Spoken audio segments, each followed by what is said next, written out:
रामा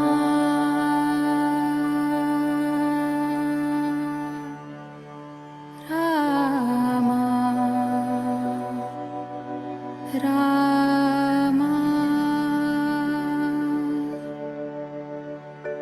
जित देखो उत राम ही रामा जित देखो उत राम ही रामा जित देखो उत पूर्ण कामा जित देखो उत राम ही रामा जित देखो उत पूर्ण कामा जित देखो उत राम ही रामा जित देखो उत राम ही रामा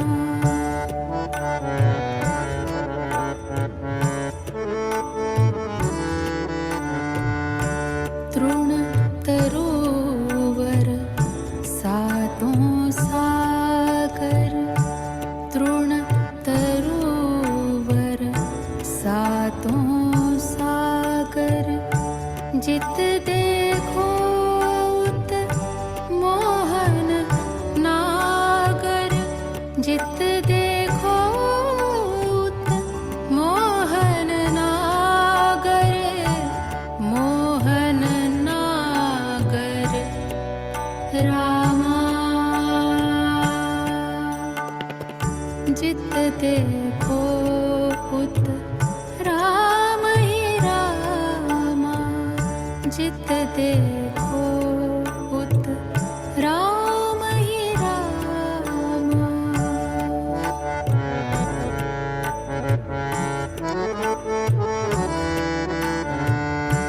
जलथल काष्ठ पाषाण आकाश जलथल काष्ठ पाषाण आकाश चांद सूरज नच तेज प्रकाश चांद सूरज नच तेज प्रकाश तेज प्रकाश रामा जित देखो उत राम ही रामा जित देखो उत राम ही रामा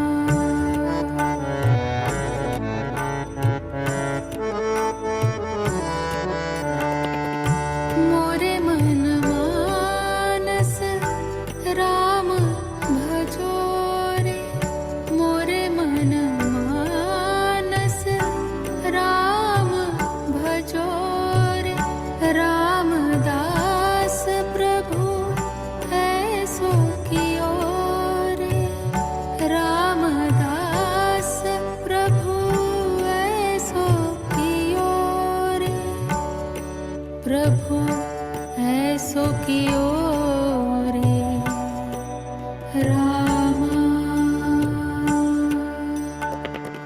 जित देखो उत राम ही रामा जित देखो उत राम ही रामा जित देखो उत पूर्ण कामा जित देखो उत राम ही रामा जित देखो उत राम ही रामा जित देखो उत राम ही रामा रामा रामा रामा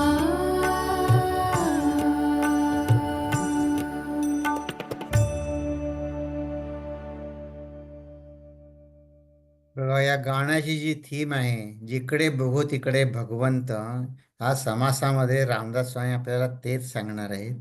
ही जाणीव जी आहे, भगवंताची जाणीव जी विश्व चालवते, तीच माझं शरीर पण चालवते.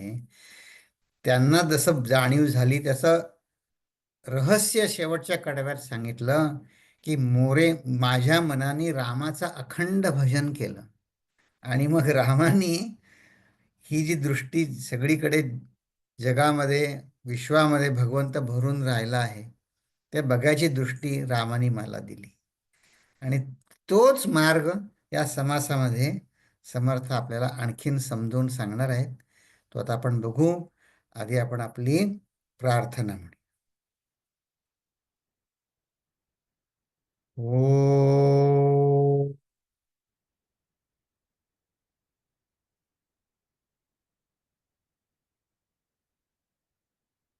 ओ,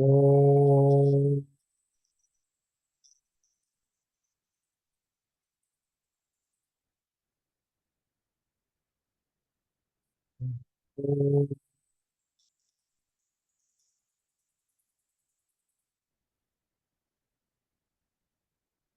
ओम श्री गणेशाय नमः. ओम श्री सरस्वत्यै नमः.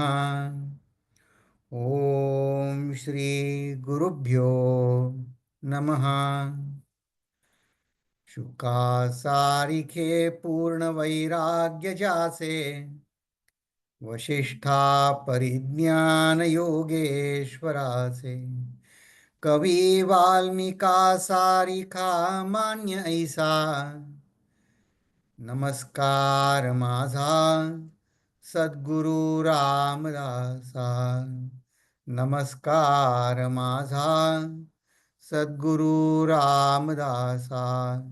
जय जय रघुवीर समर्थ. नमस्कार तुम्हा सगळ्यांना. आपला हा 14व्या दशकातला आज हा अखंड ध्यान निरूपण आणि ध्यान आणि मानसपूजेचं मार्गदर्शन समर्थ सांगणार आहेत. त्याची सुरुवात आपण गेल्या वेळी केली.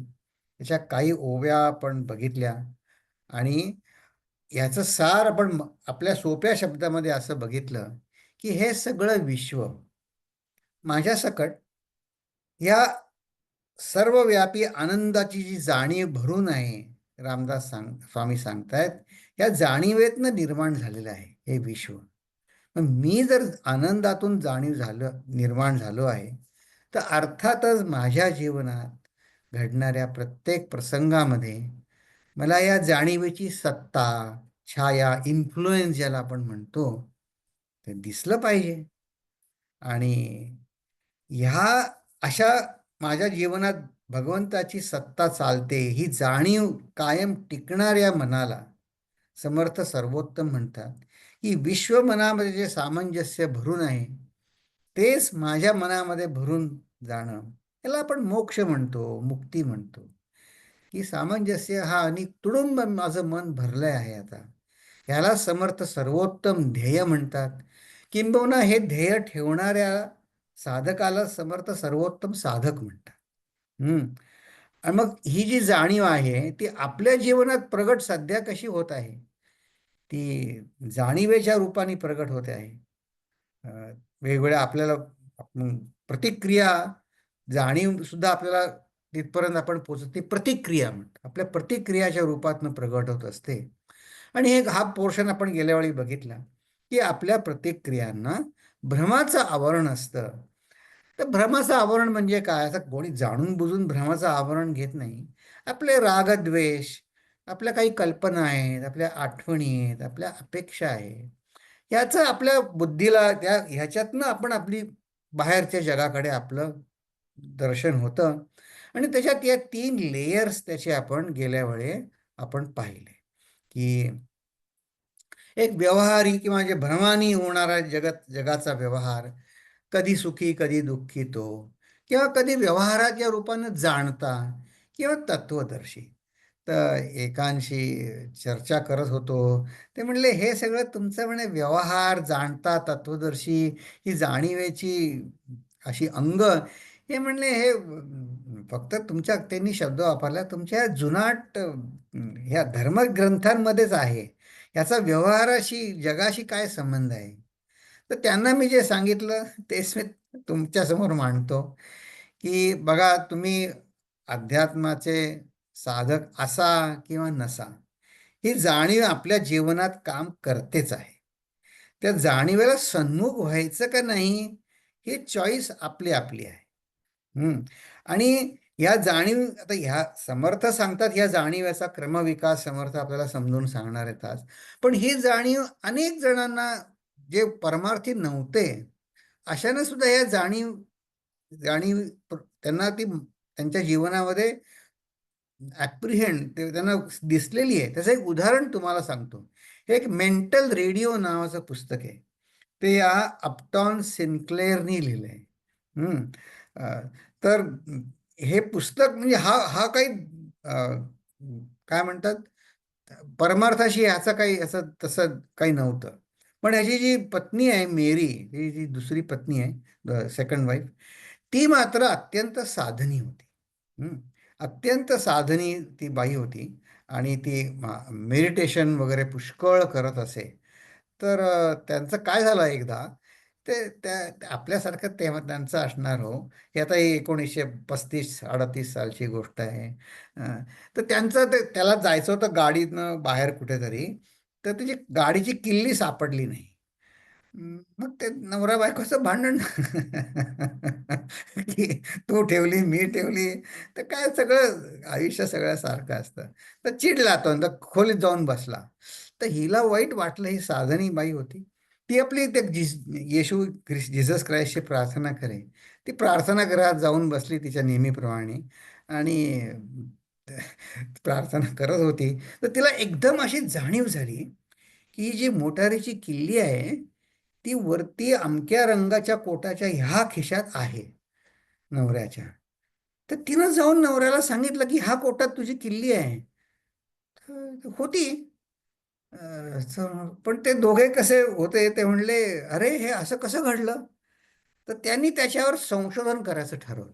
कोणी? या अपटॉन आणि या मेरी दोघांनी ह्या हे कसं कळलं?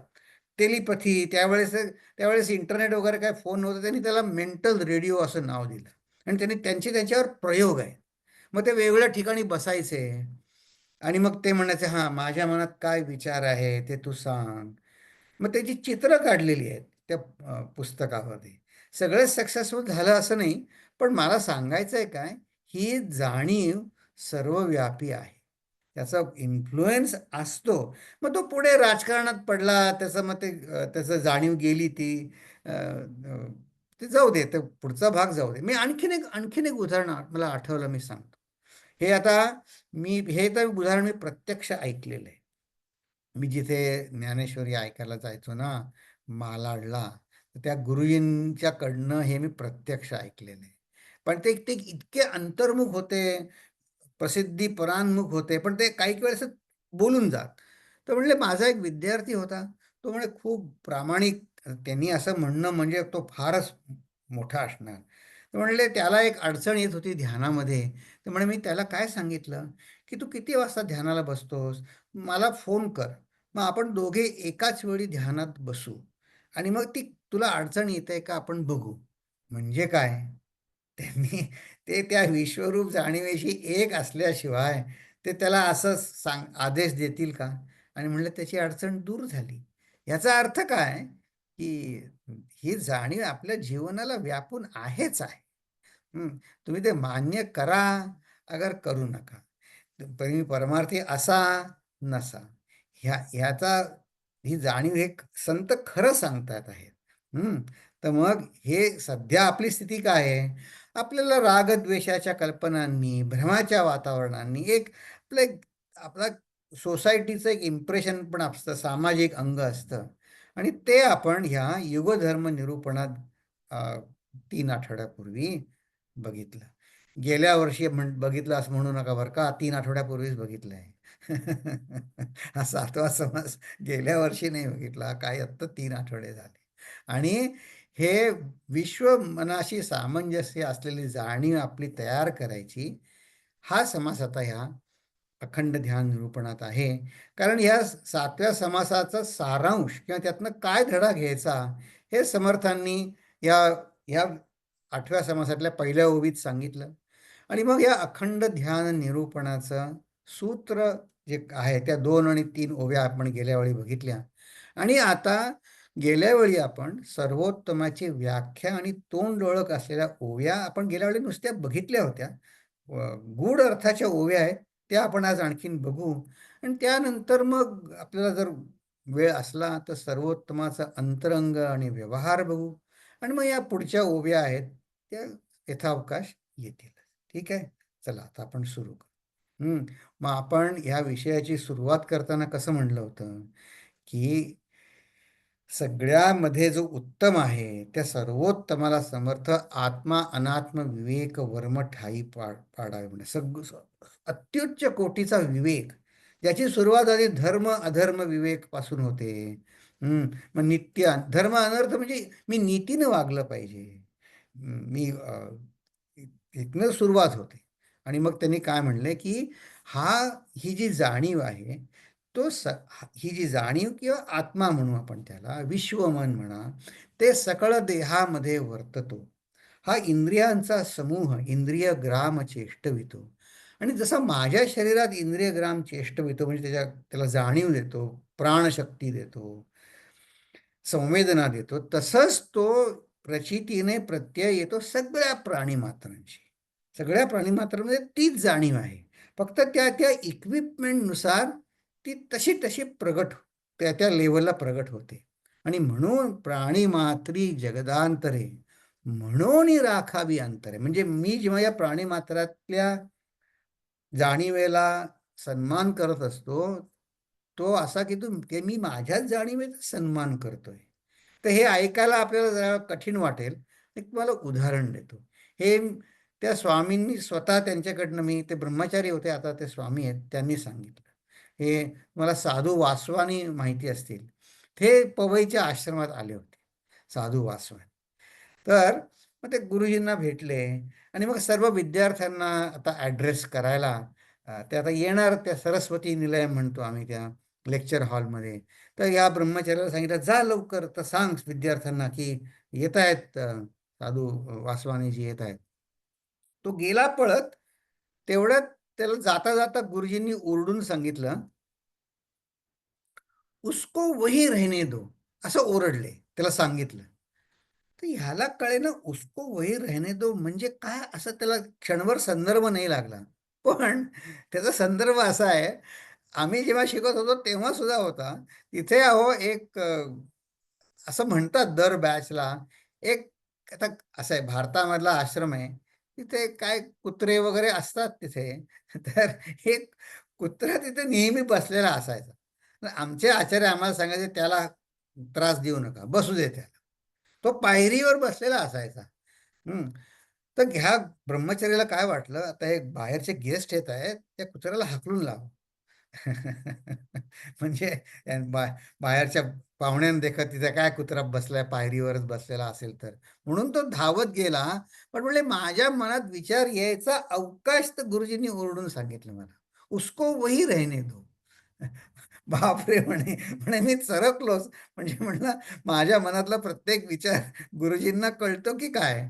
तर बघा की आणि अशा तऱ्हेनं म्हणले देव वर्ततो जगदांतरी तोच आपुले अंतरी म्हणून त्रैलोकीचे प्राणी मात्री बरे पहा. म्हणजे मी माझाच सन्मान जणू काही करतो आहे. माझ्याच मनातली जाणीव ही आहे जी सगळीकडे पसरली आहे. आता ते स्वामी म्हणले माझं मलाच आश्चर्य वाटलं की स्वामींनी कसं कळलं त्यांना की मी त्या कुत्र्याला जाताना हाकलणार आहे. पण ते म्हणले असं त्यांनी सांगितलं की माझ्या मनात विचार यायचा अवकाश इथे असं म्हणलं. ठीक आहे. तर या ओव्या आपण तो जगदांतरी वर्ततो. मग माझ्या मनातली जाणीव काय आहे आपण जिथं आहोत तिथून सुरू करू. थोडा विचार आपण गेल्या वेळी केला होता. आपण असं म्हटलं की सध्या आपल्या अंतरांगामध्ये जी जाणीव आहे तिनं विविध रूप धारण केली. शुद्ध जाणीवेचा आपल्याला अजून परिचय नाही. ती जाणीव अर्थात आपल्या मनात आहे. खरं खरं म्हणजे आपलं मन या विश्वव्यापी जाणीवेमध्ये आहे. हे कसं आहे माहिती आहे का. समजा तुम्ही एक संत उदाहरण देत. समजा एक मोठं तळं आहे, तलाव आहे आणि त्या तलावामध्ये तुम्ही एका बाटलीत पाणी भरलत आणि ती बाटली आता पाण्यात आहे. तर म्हणे पाणी बाटलीत आहे का बाटली पाण्यात आहे? विचार करा. मग ती म्हणले बाटली जर पारदर्शक असेल तर आणखीन ते त्याला एक होईल. या म्हणे ते बाटलीच्या ऐवजी तो बर्फाचा तुकडा असेल. पण म्हणावं तर वेगळं आहे, म्हणावं तर नाही. पण सध्या मात्र मी माझ्या मनाला जाणतो. ती जाणीव कारण का कसं जाणतो?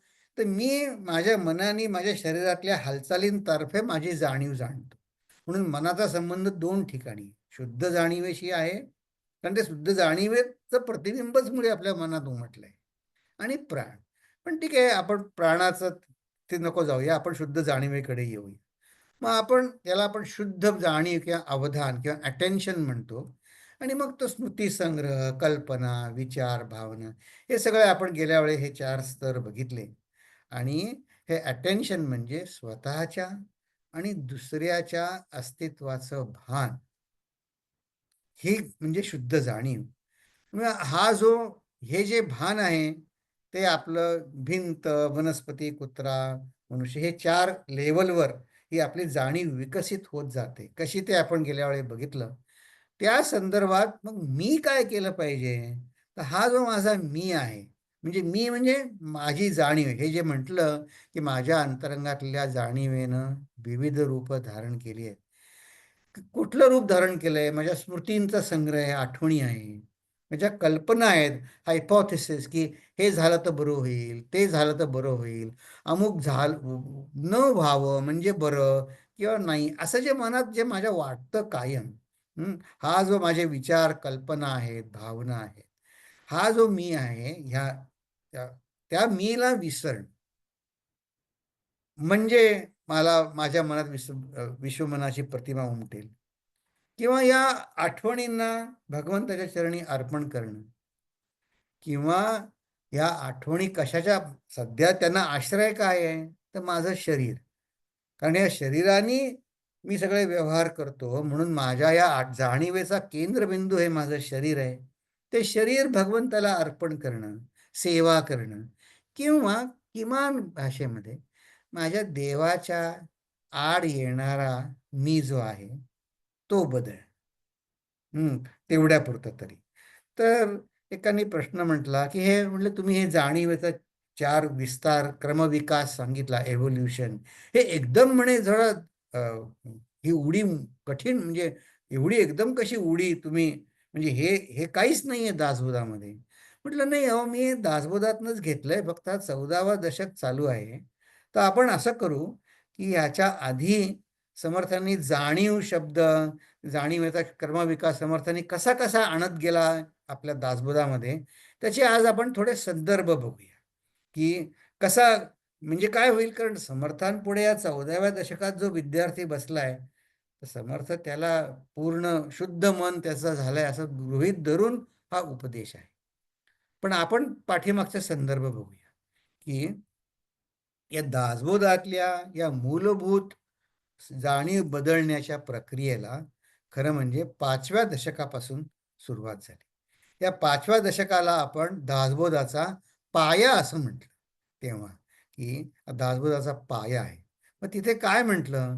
या त्यावेळेस या दासबोधाचा हा आहे दशक 5वा मंत्रांचा. त्यावेळेस आपण असं म्हटलं होतं, की मंत्रांचा याचा आपण सोपं भाषांतर केलं होतं, की टेक होम मेसेजेस. या सगळे मंत्र छोट्या यातले टेक होम मेसेजेस. हा एक मॉड्यूल म्हणून तुम्हाला जर काही कुठला दशक वाचायचा असेल ना, तर हा 5वा दशक आपल्या सगळ्यांना वाचायला खूप छान आहे. कारण त्याची बांधणी इतकी सुंदर आहे. बघा या 5व्या दशकाचा पहिल्या समासापासून ते 4थ्या समासापर्यंत बांधणी इतकी सुंदर आहे. आणि गुरु पाहिजे का आपल्याला जीवनामध्ये याचा निश्चय करणारा निश्चय व्हावा म्हणून पहिला समास आहे. मग हा सद्गुरू कोण? ते सांगणारा दुसरा समास. मग तिसरा शिष्य कसा असावा? कारण गुरु खूप छान आहेत, पण मी योग्य पाहिजे ना तर घ्यायला, म्हणून शिष्य पाहिजे. आणि मग खरा उपदेश चांगला कुठला? ते सांगणारा चौथा समास, 5वा समास आहे. चौथा. आणि मग 5व्या समासामध्ये बहुधा ध्यान, म्हणजे आपण ज्याला व्यवहारिक ज्ञान म्हणतो किंवा ज्याला आता आपण भ्रमयुक्त ज्ञान म्हटलं, की जे आवडी-निवडीनं आहेत, जगातलं व्यावहारिक कौशल्य, त्याला समर्थांनी त्या समासामध्ये बहुधा ज्ञान असं म्हटलं. बहुधा ज्ञान. आणि या 6व्या दशकामध्ये शुद्ध ज्ञान निरूपण सांगायला त्यांनी सुरुवात केली.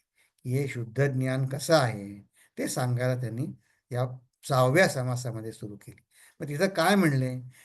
समर्थ म्हणतात, ऐक ज्ञानाचे लक्षण, ज्ञान म्हणजे आत्मज्ञान, पहावे आपणासी आपण, या नाव ज्ञान.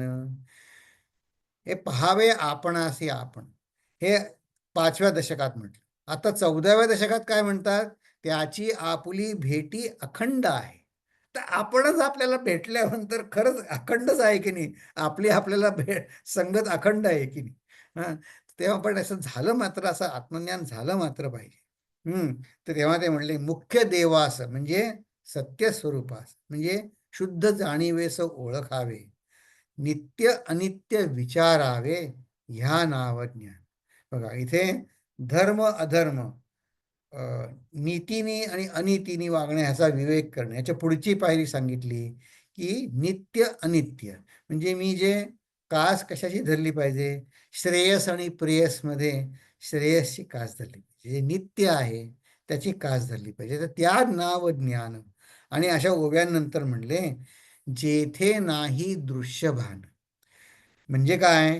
हे बहुधा ज्ञान जे आहे व्यवहारातलं वेगवेगळ्या कुशलतेचं, मी शिक्षक आहे, मी शास्त्रज्ञ आहे, जे काय असेल ते, मी हाऊसवाईफ आहे, हे सगळी ही जाणीव समर्थ म्हणतात हे अज्ञान आहे. जेथे नाही दृश्यभान, या दृश्यभानामध्ये जाणीव हे अज्ञान, विमळ शुद्ध स्वरूप ज्ञान यासी बोली. हे विमळ शुद्ध स्वरूप ज्ञान आपल्याला पाहिजे. तर असं आहे, संत जे असतात ते संत प्रामुख्याने या शुद्ध जाणीवेशी एकरूप झालेले असतात. आणि मग त्या देहाशी, आपल्याबरोबर उलट आपण आधी देहाशी संलग्न पूर्ण असतो, आणि मग देह जर नीट व्यवस्थित चालला असेल तर मग जाणीव, शुद्ध जाणीव वगैरे विचार करायला आपल्याला सवड मिळते. तर बघा, ही ही जी मूळ आहे, ही जी शुद्ध जाणीव, म्हणजे मुळी पाहणारा तो एकला, सकळा ठाई विभागला, देह प्रकृतीने झाला भिन्न. म्हणजे ही जाणीव जी आहे ती सगळ्यांमध्ये सारखी आहे, फक्त आपल्या देहसंबंधांमुळे ती भिन्न भिन्न दिसते. ही भिन्न भाषे देहाकारे, पण ती अंतरात एकच आहे. असं करत हे किडा मुंगी वगैरे सगळं प्राण्यांमध्ये एक आहे सांगितलं. आणि म्हणले, हे सगळं समस्त जाणीवेने वर्तती, रोकडी पहावी प्रचिती, याचे प्रत्यक्ष प्रचिती पहा, त्याची आपुली संगती अखंड आहे. आता अखंड शब्दच बघा कसा आहे. अखंड म्हणजे बघा, आता अखंड काल अखंड आहे की नाही? काळ अखंड चालतो. आता आपण हे गेल्या वर्षी नवीन वर्ष साजरं केलं गेल्या आठवड्यामध्ये, काही 10 दिवसांपूर्वी. पण काल तर अखंड चालू आहे की नाही? तर आपण त्याला हे मॅन मेड डिव्हिजन आहे. 2024 आणि 2025 ही आपण केलेली विभागणी आहे. काळ अखंड आहे, तशी जाणीव सुद्धा अखंड आहे. आणि संतांना ही जाणीवेशी एकरूप झालेले असल्या कारणानं त्यांना मनुष्य समोर आला की त्याचं पास्ट, प्रेझेंट, फ्युचर सगळं त्यांना अगदी व्यवस्थित, त्यांनी जर त्यात लक्ष घातलं, त्यांना सगळं अगदी व्यवस्थित दिसतं. यात काही नवीन काही नाही. तर आता बघा, तुम्हाला एक मी उदाहरण देतो. आज दिलीप कुमार रॉय, तुम्हाला ऐकून ठाऊक असेल, आता पुण्यातले साधक बसलेत, पुण्यात त्यांची इन्स्टिट्यूट सुद्धा आहे बघा, श्यामजी. दिलीप कुमार रॉयची पुण्यामध्ये इन्स्टिट्यूट आहे. तर हा अत्यंत बुद्धिवादी होता, की त्याची आपुली अखंड, म्हणजे कसं, त्याच्या गुरूंना ही अखंड जाणीव असते, आणि त्या अखंड जाणीवेमध्ये मी येतो. म्हणजे जसं चित्रकाराला आधीच माहिती असतं की इथे हे चित्र काढायचं आहे, आपण ते फक्त त्याच्या समोर उमटतो इतकेच. त्याला आधीच त्याच्या कल्पनेमध्ये सगळं त्याला माहीत असतं. तर हा दिलीप कुमार रॉय अत्यंत प्रश्न विचारायचा खूप. तो अत्यंत श्रीमंत कुटुंबात जन्माला आला आणि तो आजोबांकडे वाढला. त्या आजोबांना खूप काळजी होती, की अरे हा आताही तुम्हाला मी 1900 त्याचा 1897 साली जन्म, तो 1920 साली तो सज्ञान झाला 21 वर्षाचा. तर त्या वडिलांनी खूप संपत्ती ठेवली होती त्याच्यासाठी आणि त्या आजोबांना काळजी अशी होती, की आता सज्ञान झाल्यावरती काय होईल याचं संपत्तीचं. कारण त्याला इंग्लंडला जायची खूप भारी त्याला हौस होती. कोणाला? या दिलीप कुमार रॉयला. तो अत्यंत त्याला लहानपणापासून उपजत संगीताची आवड असे. म्हणून त्यांना काय काळजी वाटली त्या आजोबांना आणि त्यांनी त्याला रामकृष्णांचे जे निकट त्यांचे अंतरंगातले त्यावेळेस जे होते स्वामी ब्रह्मानंद राखाल महाराज, त्यांच्याकडे त्यांना घेऊन गेला आणि म्हटलं, अहो आणि ह्या मुलाला काही सांगा, हा एवढा ह्याच्याकडे एवढे पैसे आहेत आणि आता इंग्लंडला जाईल, तिथे दारू काय असेल, स्त्रिया कशा असतील, त्याचं काय होईल, मला काय आणि हा म्हणे नुसतं गातो, काम काही करत नाही. तर त्यांनी त्या राखालनं सांगितलं त्या स्वामीजींना. स्वामीजीने त्याकडे बघितलं एकदा नुसतं. अ, आणि राखालांचा अधिकार खूप थोर होता बरं का. रामकृष्ण परमहंस त्यांना आपला मानसपुत्र समजत, इतकं ते थोर अधिकारी होते हे ब्रह्मानंद स्वामी. ब्रह्मानंद त्याला म्हणले, तू गातोस का? मला एक दाखव गाणं म्हणून. तर दिलीप कुमार रॉयनी जे त्यावेळेस जे गाणं म्हटलं, ते गाणं, ते भजन रामकृष्ण फार नेहमी म्हणत असत.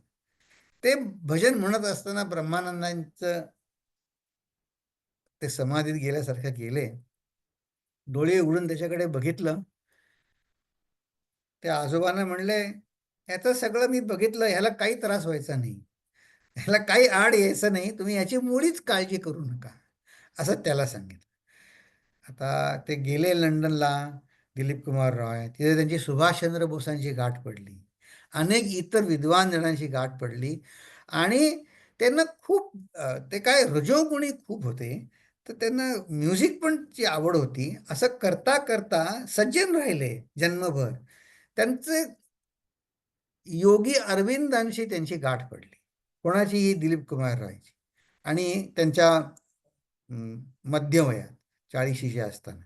तर त्यांनी अरविंदांना सांगितलं, की मला हे फार तुमचं आवडतं. त्यांना रवींद्र संगीताची खूप आवड होती दिलीप कुमार रॉयना. तर मला म्हणे तुमचा अनुग्रह पाहिजे. तर अरविंदांनाही त्यांना समजलं. पण म्हणे तुला हिंडायची खूप हौस आहे ना. म्हणले तू हिंडून ये जगामध्ये, आपल्याला काय घाई आहे म्हणले. तू जाऊन ये जगामध्ये, देईन तुला मी अनुग्रह, तुला मंत्र देईन मी. तर ह्यांना दिलीप कुमार रॉयना खूप हिंडायची हौस होती. म्हणून ते पुन्हा सगळं युरोपच्या टूरला सगळीकडे मानसशास्त्रज्ञांना भेटायला म्हणून गेले आणि त्यांच्या भेटीमध्ये, भारतातल्या भेटीमध्ये, ते एका उत्तर हिंदुस्थानामधल्या एका साधूची त्यांची गाठ पडली. तो खूप सर्वज्ञानी साधू असेल. त्या दिलीप कुमार रॉयला त्या साधू खूप आवडला, भारावून गेला. तो म्हणला मला मंत्र द्या. तर साधूनी म्हटलं बस इथे, आणि साधून त्याकडे एकटक ध्यान लावलं आणि म्हणले तुला मी मंत्र नाही देणार म्हणले. अरे म्हणले मला नाही देणार मंत्र? तर म्हणले अरे तुझा तुझा गुरु मला तुझ्या पुढे दिसतोय, तुझ्या मागे, तुझा गुरु मी नाही. तर ह्याला आश्चर्य वाटलं, कारण दिलीप कुमार रॉयच्या मते तो अशिक्षित गुरु होते, म्हणजे स्वामी होते. ते म्हणजे लर्नेड नव्हते, इंग्लिश जाणणारे नव्हते म्हणा, जे काय असेल ते. मग दिलीप कुमार रॉय जेव्हा पॉंडेचेरीला आला, फर्स्ट सेंटेन्स अरविंद त्याला म्हणले, तुला सांगितलं होतं ना मी देईन मंत्र, तू कशाला सगळीकडे जात? हे त्यांनी लिहून ठेवलंय बरं. तर तो म्हणला ही संतांना अशी त्यांची ती अखंड जाणीवेशी ते एकरूप असतात. त्यांना ते आपण सांगायला लागत नाही. पण कोण कुणाचं आहे त्यांना व्यवस्थित कळतं. हं. आज आपण रामकृष्ण परमहंसांची एक एक आठवण बघणार आहोत प्रश्नोत्तर स्वरूपामध्ये.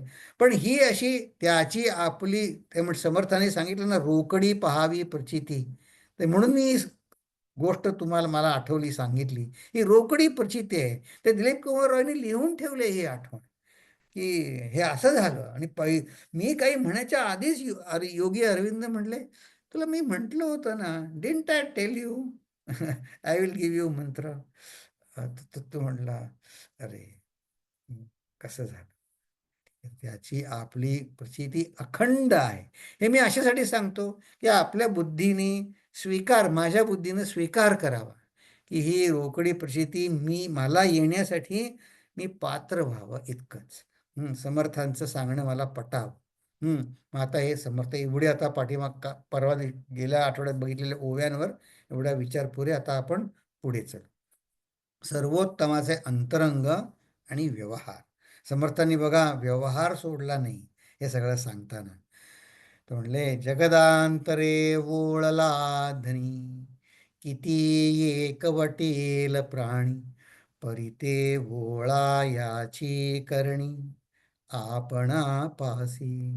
म्हणजे हा ही जाणीव, हे विश्वमन, सगळं विश्व मनात पसरलंय.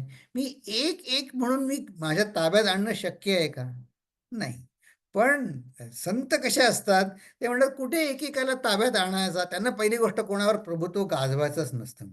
फक्त ते जाणीवेलाच एकरूप झाल्या कारणानं नकळत ते सगळ्यांना ते ओळखतात, सर्वांना ते हवे-हवेसे वाटतात. पण आणि ते सगळं आपल्यापाशी आहे. आपल्याला संतांना आपल्यापासून काही लपवून ठेवायचं नाहीये. ते म्हणतात, "अरे, ज्या जाणीवेशी मी एकरूप होऊन हा आनंद भोगतोय, त्याच जाणीवेशी एकरूप होण्यासाठी मी तुला मार्गदर्शन करतो. मी ह्या सांगितलेल्या मार्गाने चाल. तू पण तिथेच माझ्यासारखा होशील तू." मग हे स्वीकार करणं आपलं आपल्यापाशी आहे की नाही. प्रत्येकाने ते ओळायची म्हणजे ते हस्तगत करायची.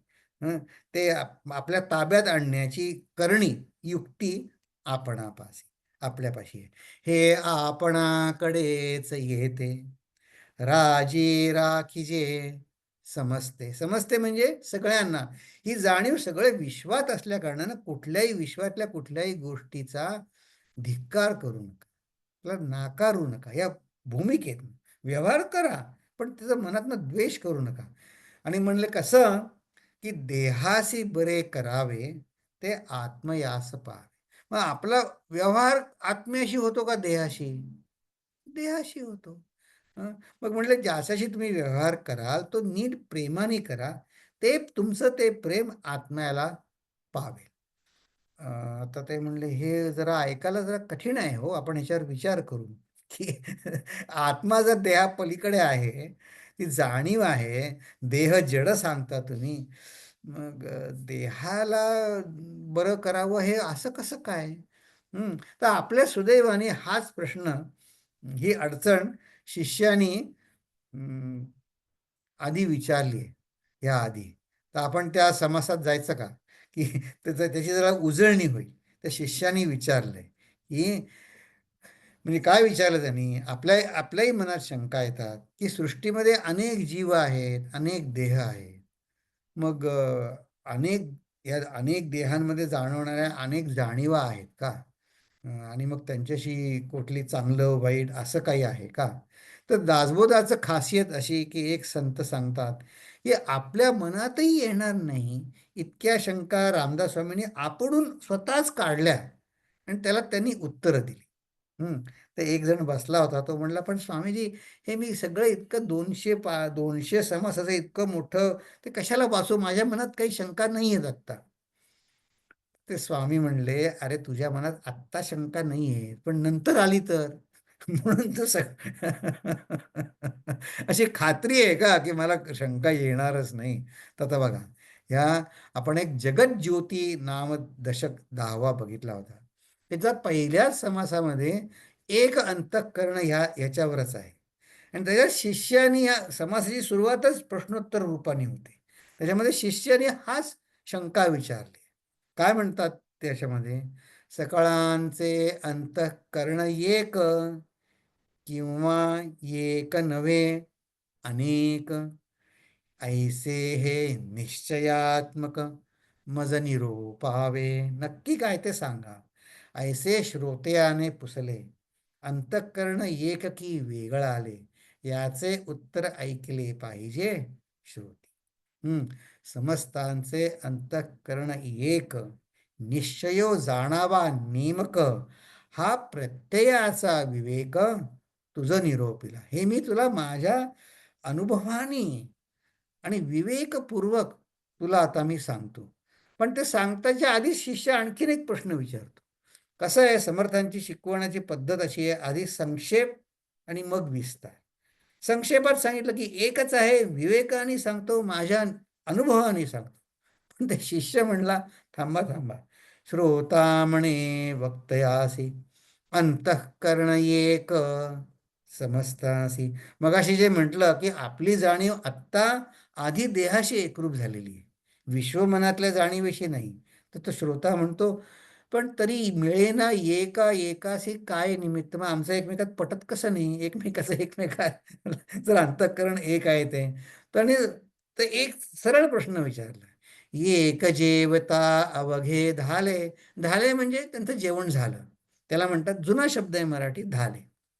आणि एका जेवल्यानंतर सगळ्यांचं पोट भरायला पाहिजे, किंवा एक निवांत बसलाय तर दुसरा सुद्धा निवांत त्याला त्यालाही आराम वाटला पाहिजे. एक जेविता अवघे धाले, एक निवता अवघे निवाले, एक मरता अवघे मेले पाहिजे. तर की बघा, ही इतक्या निर्भीडपणे आणि इतक्या सुस्पष्ट शब्दात शंका आपल्याला सुद्धा मांडता येणार नाही. आपण त्या शिष्याचं अज्ञानात आहे, त्या त्या त्याच अज्ञानात आपण पण आहोत. पण आपल्याला सांगितलं ही शंका अशी छान शब्दात मांड. आपल्याला नाही मांडता येणार. त्यांनी अगदी निर्भीडपणे स्पष्ट शब्दात मांडली. तर आता बघा, एक जेवता अवघे झाले.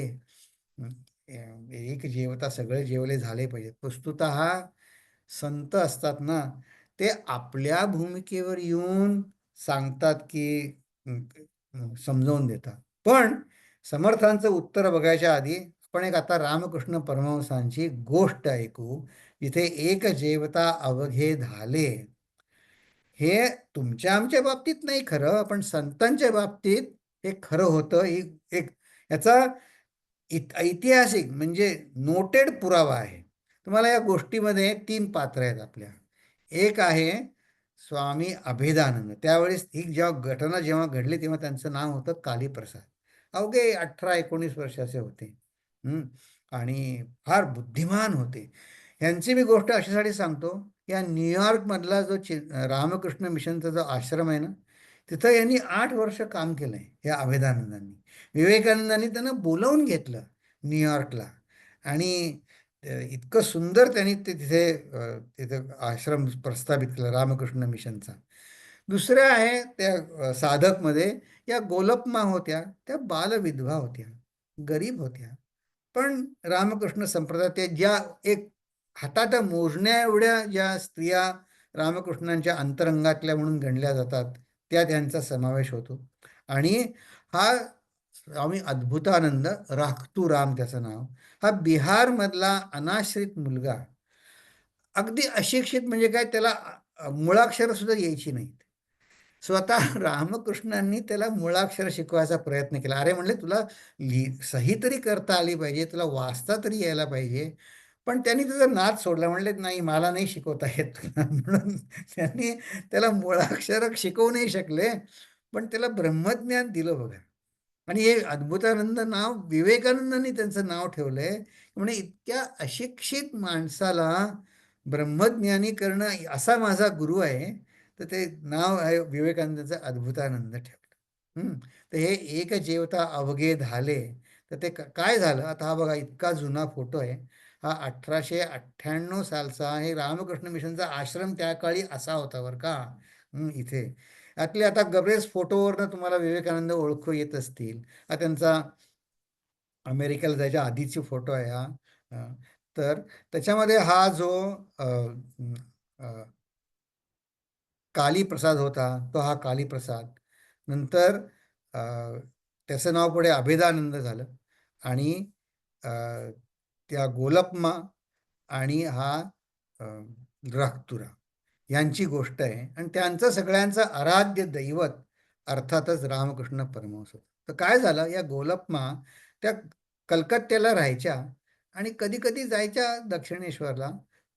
9 मैल लांब होतं त्या काळी.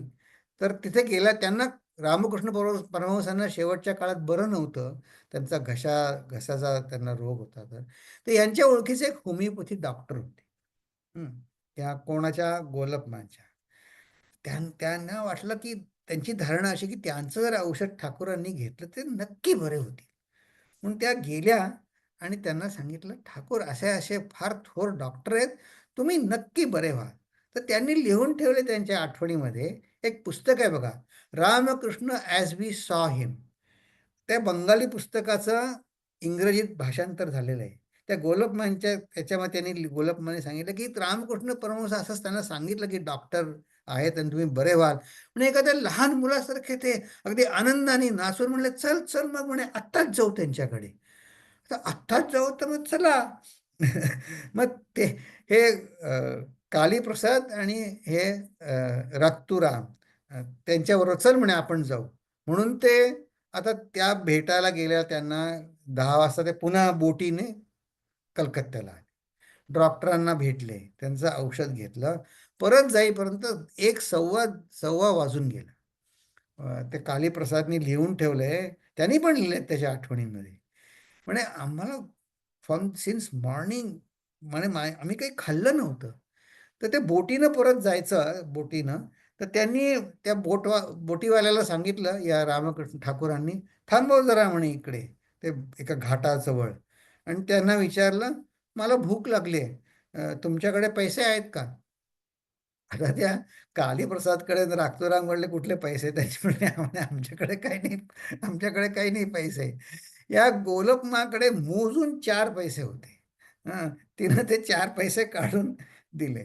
ठाकूरांनी कालीप्रसादला सांगितलं, जा ह्याचं जाऊन चनेर मुरकी एक थोडा असा प्रकार आहे, तो छोटे छोटे रसगुल्ल्यांसारखी ती डिश आहे, ते घेऊन ये मला खायला. त्यांनी ती आणली. त्यांनी सांगितलं काहीतरी घेऊन ये. आणि ते द्रोणामध्ये ते घेऊन आला तो. कोणाला घेऊन आला, त्याने लिहिले आणि म्हणले, ठाकूरांनी ती घेतली आणि तुम्ही एकट्याने सगळं खाल्लं. कालीप्रसादने लिहून ठेवलंय बरं. म्हणे he very well knew that since morning none of us have ate anything. त्यांनी लिहून ठेवले. म्हणे त्यांनी ते खाल्ला द्रोण, तो द्रोण टाकून दिला नदीमध्ये आणि ओंजळीनं नदीचं पाणी प्यायले. आम्ही तिघे बघत होतो त्यांच्याकडे आणि ते बसले पाणी प्यायले आणि असं म्हणे लहान मुलासारखा हसून म्हणले, आता मी तृप्त झालो. हं. आणि म्हणले, काय अघटित असं घडलं. मला म्हणे तेव्हा असं वाटलं की माझंही पोट भरलं. पण म्हणले असं कसं असेल? मग जेव्हा ते दक्षिणेश्वरला पोहोचले, आश्रमामध्ये ठाकूर विश्रांतीला गेले, त्यानंतर हे रक्तुराम आणि गोलकमा एकमेकाशी बोलल्या. का रे म्हणले, तुला असं वाटलं का? म्हणले, हो मलाही असं वाटलं. आणि त्या गोलकमा म्हणल्या, मलाही असं वाटलं. आहा! हे हे सांगून सुद्धा खरं वाटणार नाही. पण या तिघांनी त्यांच्या तिन्ही वेगवेगळ्या ठिकाणी त्यांच्या आठवणी लिहिल्या. पण त्या वाचल्यानंतर माझी तर खात्री पटली, की संत हे विश्व जाणीवेशी एकरूप झालेले असतात. ते मनात आणतील तर काय होणार नाही. नाहीतर रामकृष्णांसारखा इतका प्रेमळ गुरु, त्यांना माहीत नाही का आपल्या छोट्या मुलांनी खाल्लं नाहीये? हां, पण ते विश्व मनाशी कायम एक तादात्म्य झालेले ते आपलं पोट कसंही भरवू शकतात. ते पदार्थ खाऊन तर आपल्यालाही भरवता येतं पोट, पण पदार्थ न खाता गुरूंकडनं पोट भरलं किती कृतार्थ झाले असतील. त्यांची गुरुचरणी भावना कशी झाली असेल. म्हणून हे देहासी बरे करावे ते आत्मयास पावे, हे रामदास स्वामी म्हणतात. हे खरं आहे की नाही? किती खरं आहे, की आहा! मला या संदर्भात आणखीन एक आठवण झाली तुम्हाला सांगतोय. अखंडानंद स्वामी आहेत ना, बघा आपल्या सुदैवाने त्यांनी त्यांच्या आठवणी लिहून ठेवल्या. तर त्यांना एक त्यांच्या गावचे एक चौकीदार होते, ते रिटायर झाले होते. आणि ते द्यायचे अन्न अन्न कधी ते गेले की, तर ते खायचे त्यांच्याकडनं. तर ते अखंडानंद त्यांना काय म्हणले, शांतनू नाव होतं त्यांचं तेव्हा. तर म्हणजे ते आग्रह करून खायला द्यायचे. तर हे चौकीदार त्यावेळेस खूप म्हातारे होते. तर ते अ, शंतनू त्यांना म्हणले आणि काय म्हणे दुसऱ्याला देण्यामध्ये स्वतः म्हणजे मला देण्यामध्ये दुसऱ्याला देण्यामध्ये खूप आनंद असतो. सेवा म्हणून तुम्ही करता का? तर ते हिंदीत ते म्हणले वो तो है ही, पण विशेष आनंद आहे म्हणले की स्वतः भुकं राहून दुसऱ्याला खायला घालण्यामध्ये विशेष आनंद आहे. आता बघा, तो चौकीदार सांगतोय त्यांना की स्वतः उपाशी राहून दुसऱ्याला देण्यात जो आणखी आनंद आहे तो मला पाहिजे, म्हणून मी तुला खायला घालतो. तो स्वतः इतकी अगदी गरीब होता, आणि त्याच्या आठवणीत, आणि हे अगदी देहाचे बरे करावे ते आत्मयास पाहावे. हं. हे जो क्रमविकास जाणीवेचा आहे तो आपल्याही आटोक्यात साधनेनं येणार आहे. तर आधी, आता मी 10व्या समासाचा रेफरन्स सांगितला, तिथली आधी संदर्भ पुरा करतो की तिथं रामदास स्वामी काय म्हणले की ही जाणीव, त्यावेळेस त्या शिष्याला काय सांगितलं. ते म्हणले ही जाणीव आपली अज्ञानी जीवाची आपल्या देहापुरती मर्यादित काम करते. म्हणून म्हणले की व्यवहार सोडायचा नाही, तर म्हणून जाणीव म्हणजे, आणि त्यावेळेस सांगितलं जाणीव म्हणजे अंतःकरण. अंतःकरण विष्णूचा अंश जाण. तर त्यावेळेस शिष्याने आणखीन काय प्रश्न विचारला, जसं म्हणला की एक जेवल्यावरती सगळ्यांनी जेवण झालं पाहिजे, एक मेल्यावरती सगळे मेले पाहिजे. म्हणले मग असं का होत नाही, किंवा मला बघून साप घाबरतो का, असं पण विचारलंय प्रश्न. तर समर्थाने त्याला उत्तर दिलं की जसं सापातल्या जाणीवेची तुला भीती वाटते, तशी तुझ्या जाणीवेतली सापाला भीती वाटते. म्हणून दोघेही तुम्ही आत्मरक्षणासाठी एकमेकापासून वेगळे राहता. तसंच म्हणले विष्णूचं अंतःकरण, विष्णू काय करतो, विष्णू संरक्षण करतो. तर ते आपल्या अंतःकरणातली जाणीव त्या त्या देहाचा सांभाळ करते. विष्णू करीतो पाळणं येणे प्रकारे, की आपल्याला उपजतच असतं आपलं रक्षण करावं. अशा ओव्यांनंतर ते म्हणले काही आपला जीव कसा बनलाय, आपण कुठे आहोत, काही जाणीव काही नेणीव, हा रजो गुणाचा स्वभाव, जाणता नेणता जीव, जन्मास येती. आपला जन्म अर्ध, काही जाणीव आहे काही नेणीव आहे. फक्त मनुष्य जन्मांतच ही संधी आहे की आपण जाणीवेकडे, विश्वव्यापी जाणीवेकडे पाऊल प्रगती करून साधन करावं.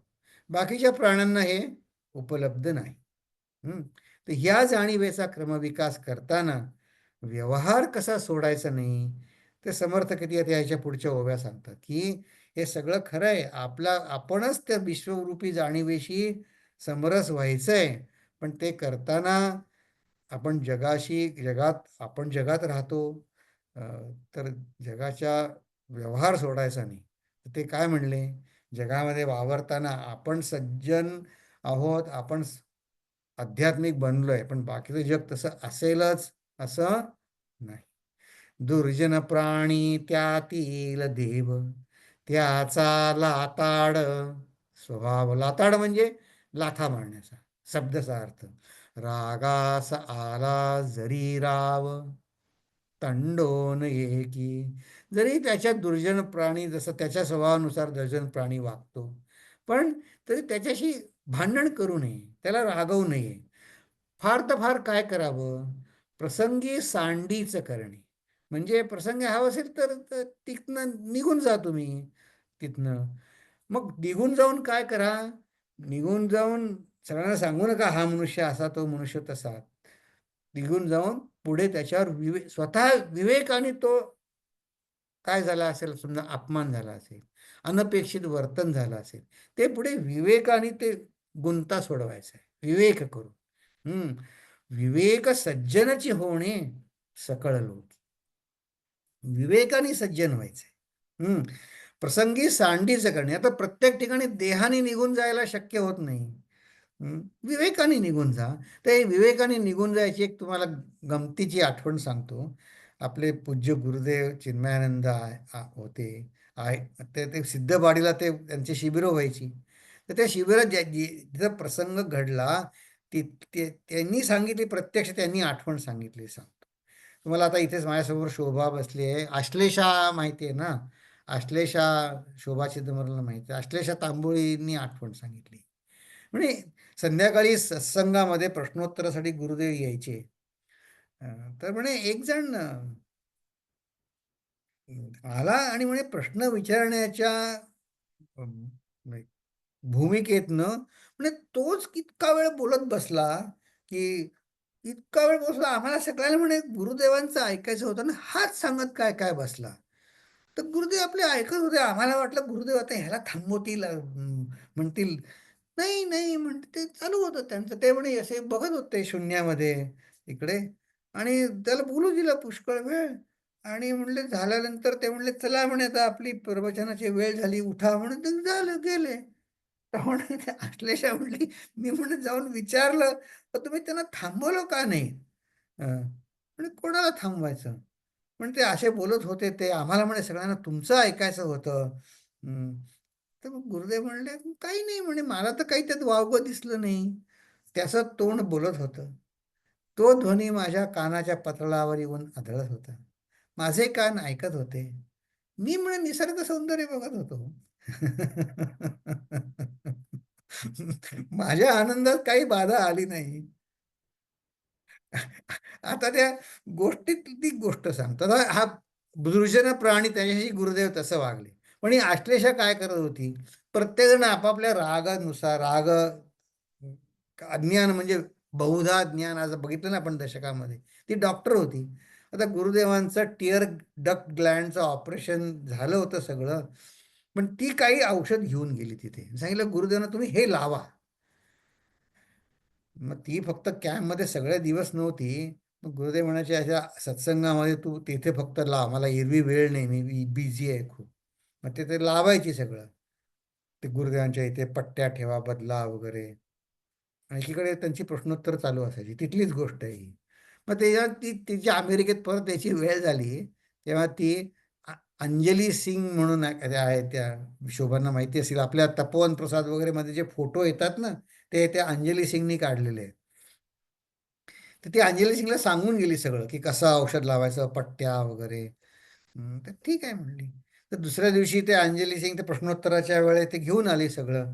तर ती अंजली सिंग म्हणली गुरुदेवांनी बघितलं त्याच्याकडे म्हणले हे काय आहे. अंजली सिंग म्हणले अहो ते तुमचं औषध म्हणे काय म्हणे तुम्ही डोळ्यावर पट्टी लावायची म्हणे माझ्या डोळ्याला काय झालंय. तर म्हणले हो म्हणले म्हणजे डोळ्यात ते औषध घालायचं म्हणे असल्याशिवाय सांगून गे नाही नाही नाही म्हणे ते औषध मी तिला बरं वाटावं म्हणून घालत होतो माझ्या डोळ्याला काही झालं नाही हे ठेवून दे सगळं. माझ्या डोळ्याला काही नाही झालं ठेवून दे म्हणलं. त्यांचं ऍक्टिंग इतकं बेमालूम होतं. तर त्या अंजली सिंग म्हणल्या की नंतर मला लोकांनी विचारलं की त्याच्या डोळ्याला खरंच झालं होतं का नाही. ते म्हणले माझ्या डोळ्याला काही नाही झालं ते मी म्हणे तिच्यासाठी करून घेत होतो. असं हे सत्पुरुषाचा ठाव ठिकाणा आपल्याला व्यवहारातनं लागणं कठीण आहे. ते विवेक हे सज्जनची होणे म्हणून म्हणले आत्मत्मी दिसतो भेद हा अवघा देह संबंध. हा देह संबंध कसा आता बघा त्या अमेरिकेमध्ये इथे हॅलोवीन साजरा करतात. आता तिथे असे कोरून काढतात की नाही. आता हे असं येते इथे मी म्हटलं हे काय आहे तुम्ही काय म्हणाल हे डोळा आहे हे तोंड आहे. आता ते तोंड वगैरे त्यातनं प्रकाश सगळीकडनं येणारा प्रकाश तोच आहे की नाही. मी ते देहात असं अमुक तऱ्हेनं कोरलंय म्हणून ते आपल्याला डोळा दिसतोय ओठ दिसत आहेत पण एकच आहे सगळं हे आत्मत्वी भेद दिसू दे पण हा अवघा देह संबंध आहे. समर्थ आणखीन एक उदाहरण देतात की जीवन म्हणजे पाणी जे आहे ते सगळ्या औषधांमध्ये एकच आहे पण त्याचा औषधाचा जो स्वाद आहे तो त्या औषधी भेदाने झालेला आहे. आणखीन काय म्हणले की गरळ आणि अमृत आणखीन एक उदाहरण दिलं पाण्याचं पण त्यामध्ये पाणी एकच आहे की नाही. हम्म. सगळ्या संतांनी बघा तेच सांगितलं. ज्ञानेश्वर महाराज काय म्हणले तोय म्हणजे पाणी ज्ञानेश्वर महाराजांनी तोय शब्द वापरलाय. की गायीची तृषा हरू की व्याघ्रा विष होऊनी मारू. म्हणजे गाय हा सात्विक प्राणी आहे मी त्या गायीची मी तिची तहान भागवतो असं पाणी म्हणते. का म्हणते हा वाघ आहे ना हा विषारी आहे हा क्रूर आहे याला मी विष होऊन मारतो असं पाणी म्हणतं का. नाही. हे नेण्याची गा करू तोय जेणे. पा पाण्याकडे सुद्धा ते विश्वमनाच्या जाणीवेने बघतात. हे पाणी म्हणेल का, की मी गाईची तृषा हरण केल्याचं क्रेडिट पाणी घेईल का? किंवा ती वाघ दिसला म्हणून त्या वाघाला मारेल का? आणखीन एक पायरी पुढे जाऊन आता ऊस आपल्या सगळ्यांना माहिती आहे ना, ऊस. हम्म. इक्षदंडू त्यांनी म्हटलंय, की नाही तरी इक्षदंडू पाळीला गोडू. आपण ऊस का लावतो? पाळतो म्हणजे ऊस लावतो, तो गोड आहे म्हणून लावतो. मग नंतर काय करतो? ऊस तो कापतो आणि मग ऊस गाळतात ना, ऊस गाळून मग त्याची साखर करतात. ते म्हणले, नाही तरी इक्षदंडू पाळीला गोडू गाळीला कडू ऐसा नाही. मग त्या चरकातनं काढला म्हणून तो कडू झाला का? नाही. तर गोड रस आला. तसं संत असे असतात. तर म्हणले पाणी गरळ आणि अमृत जरी झालं तर त्यांच्यातलं सिपिडिटी ते एकच आहे. तर पण म्हणले साक्षत्वे आत्म्यासे पाहिले पाहिजे तैसे. या साक्षत्वानी आत्म मी आहे, हा अंतर्निष्ठ जो पुरुष, तो कशाने विशेष आहे? तो अंतर्निष्ठेने विशेष. जगामध्ये जो जगदीश, तो तयास ओळखे. आणि मग आता पुढे सर्वोत्तमाची उपासनेच्या पुढच्या ओव्या आहेत. तर आता आपला आज वेळ झाली, तर आता आपण ह्या पुढच्या आठवड्यात बघू.